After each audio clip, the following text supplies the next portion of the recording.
Greetings and welcome back as we continue our reading for Tuesday, October the 4th, 2022, day 24. As you know, we're in chapter 36, and we'll begin at verse 23 in chapter 36 in the book of Genesis.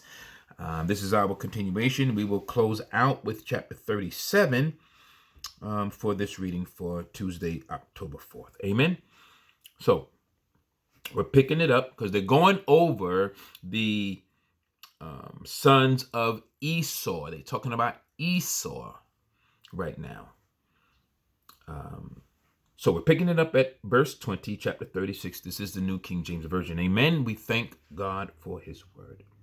Verse 20, chapter 36. These were the sons of Seir, the Horite, who inhabited the land: Lotan, Shobal, Zibeon, Anah, Dishon, Ezer, and Dishan. So you got Dishon and Dishan. These were the chiefs of the Horites, the sons of Seir, in the land of Edom. And the sons of Lotan were Hori and Hemam. Lotan's sister was Timnah. These were the sons of Shobal: Alvan, Manahath, Ebal, Shepho, and Onam. These were the sons of Zibeon, both Ajah and Anah. This was the Anah who found the water in the wilderness as he pastured the donkeys of his father Zibeon. These were the children of Anah, Dashon and Aholibama, the daughter of Anah. These were the sons of Dishon: Hemdan, Eshban, Ithran, and Kiran. These, verse 27, these were the sons of Ezer, Bilhan, Zaphan or Zavan, and Achan. And these were the sons of Dishan: Uz, and Aran. These were the chiefs of the Horites: Chief Lotan, Chief Shobal, Chief Zibeon, Chief Anah, Chief Dishon, Chief Ezer, and Chief Dishan. And these were the chiefs of the Horites according to their chiefs in the land of Seir. Verse 31. Now these were the kings who reigned in the land of Edom before any king reigned over the children of Israel. Bela, the son of Beor, reigned in Edom, and the name of his city was Dinhaba.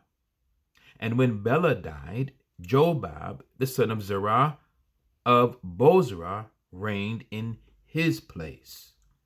When Jobab died, Husham of the land of the Temanites reigned in his place. And when Husham died, Hadad, the son of Bedad, who attacked Midian in the field of Moab, reigned in his place. And the name of his city was Avith. When Hadad died, Samlah of Masrekah reigned in his place. And when Samlah died, Saul of Rehoboth by the river reigned in his place. When Saul died, Baal Hanan, the son of Akbor, reigned in his place. And, verse 39, and when Baal Hanan, the son of Akbor, died, Hadar reigned in his place. And the name of his city was Pau. His wife's name was Mehetabel, the daughter of Matred, the daughter of Mezahab. And verse 40, and these were the names of the chiefs of Esau, according to their families and their places by their names: Chief Timnah, Chief Alva, Chief Jetheth, Chief Aholibama, Chief Elah, Chief Penon, Chief Kenaz, Chief Timan, Chief Mibzar, Chief Magdiel or Magdiel, and Chief Iram. These were the chiefs of Edom according to their dwelling places in the land of their possession. Esau was the father of the Edomites. So the Esau and the Edomites were named, and all of them are living in that same area of the world, in that Middle Eastern area. Chapter 37. Now Jacob dwelt in the land where his father was a stranger in the land of Canaan. And this is the history of Jacob. Joseph, being 17 years old, was feeding the flock with his brothers. And the lad was with the sons of Bilhah and the sons of Zilpah, his father's wives.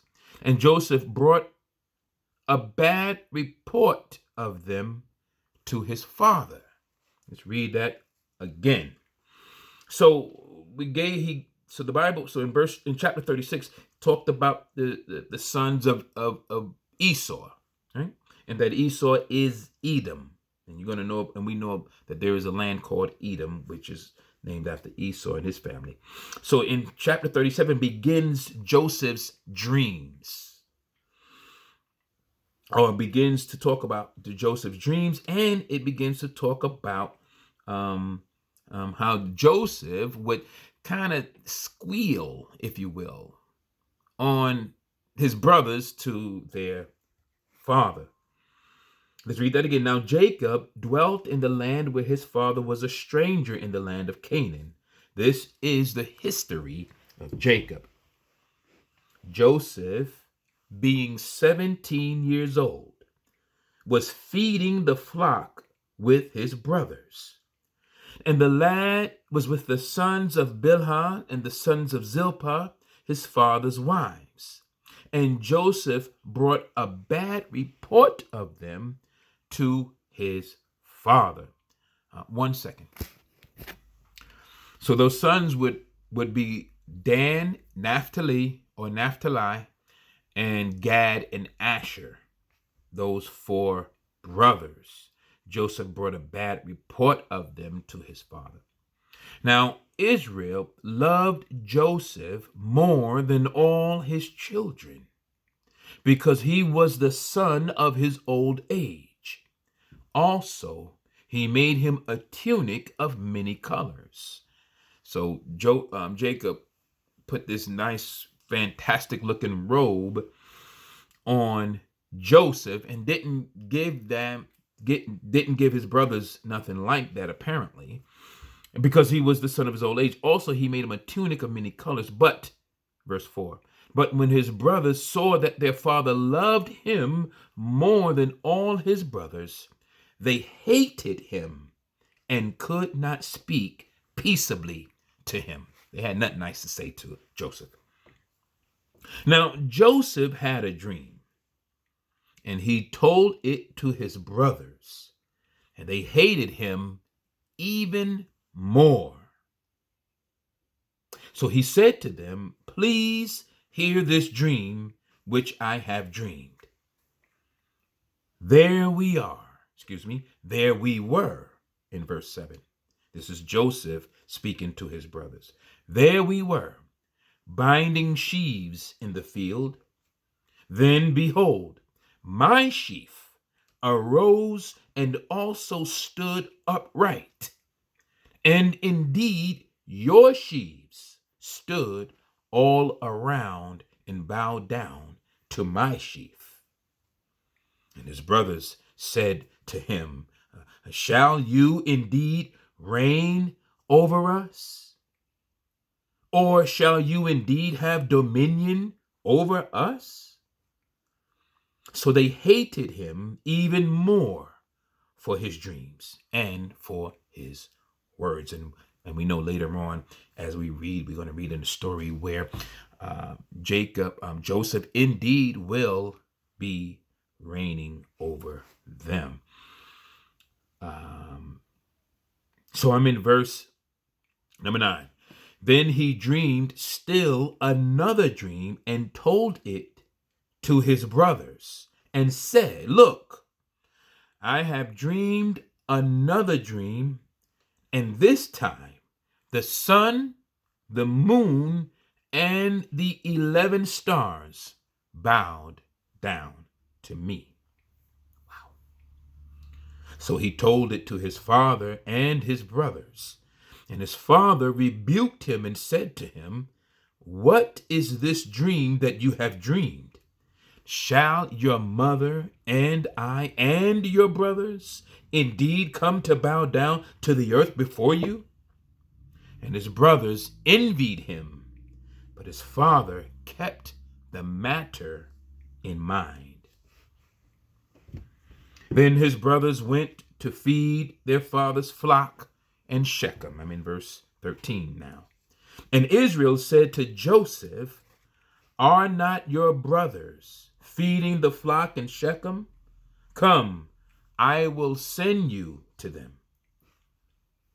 The brothers are out working, and Joseph is somewhere chilling, I guess, and whatever he was doing back at home. So he said to him, here I am. Did Joseph understand how much his brothers really hated him? He's just going on about business as usual, as if his brothers aren't hateful of him. Let's read verse 14.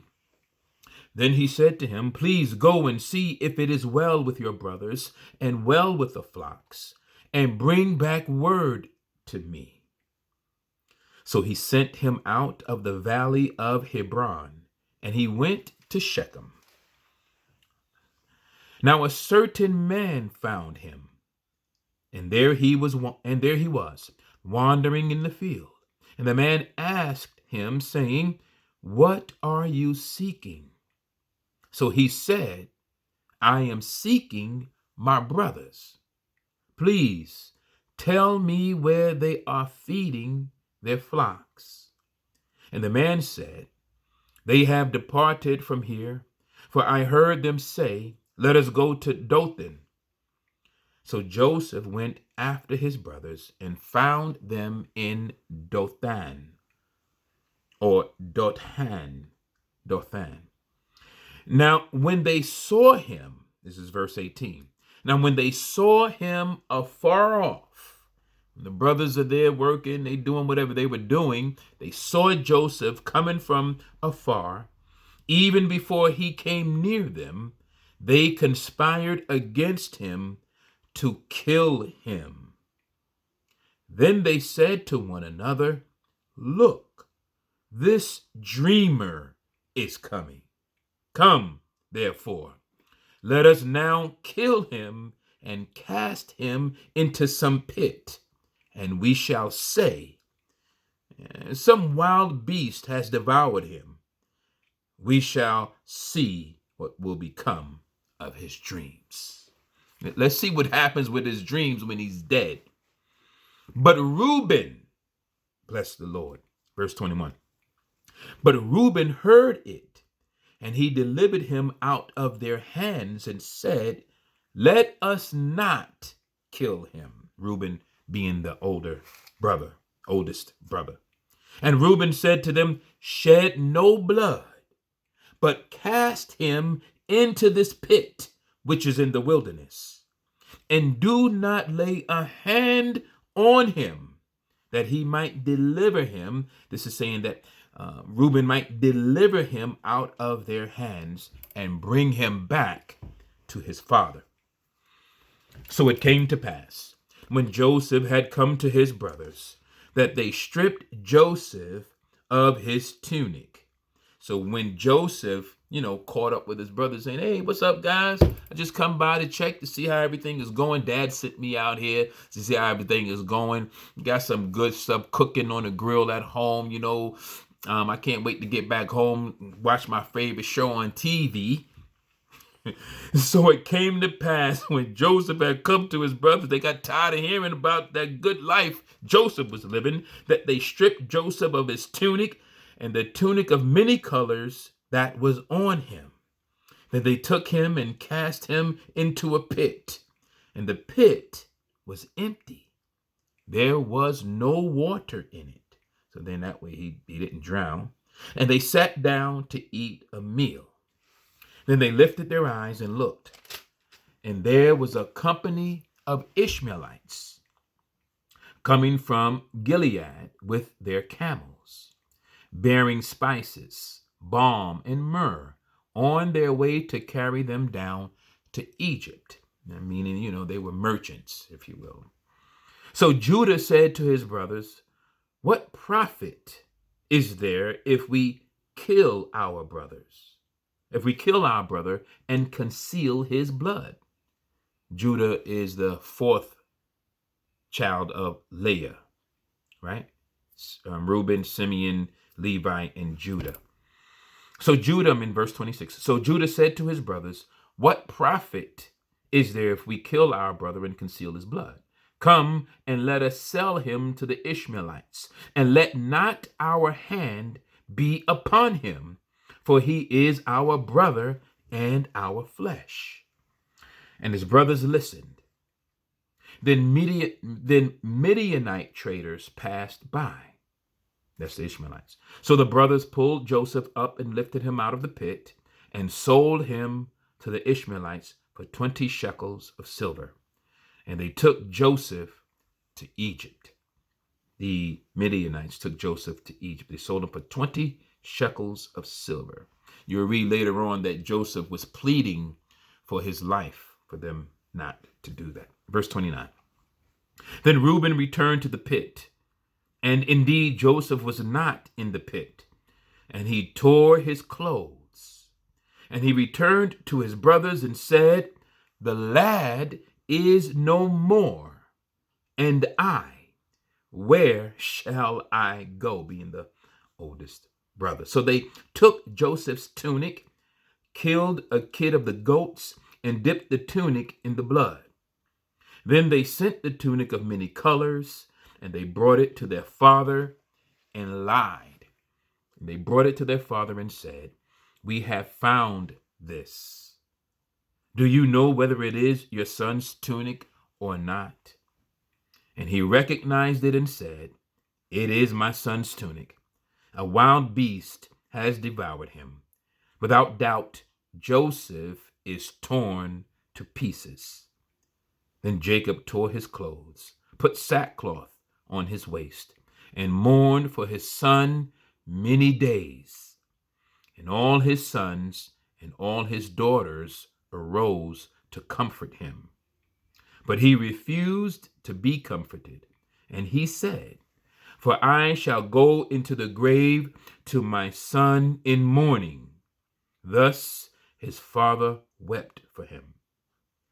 Now the Midianites had sold him in Egypt to Potiphar, an officer of Pharaoh and captain of the guard. I used to think Potiphar was the actual Pharaoh, was the actual Pharaoh king of Egypt, but no, Potiphar is, one second, yeah. Potiphar is an officer of Pharaoh and a captain of the guard. That's our reading for Tuesday, October 4th, 2022, day 24. In the book of Genesis, chapters 35, 36, and 37. Amen. May God continue to bless each and every reader, hearer, listener, seeker, and doer of his word. Amen. Amen. I will see you for the Wednesday, October 5th reading with chapters 38, 39, and 40. Amen. Amen.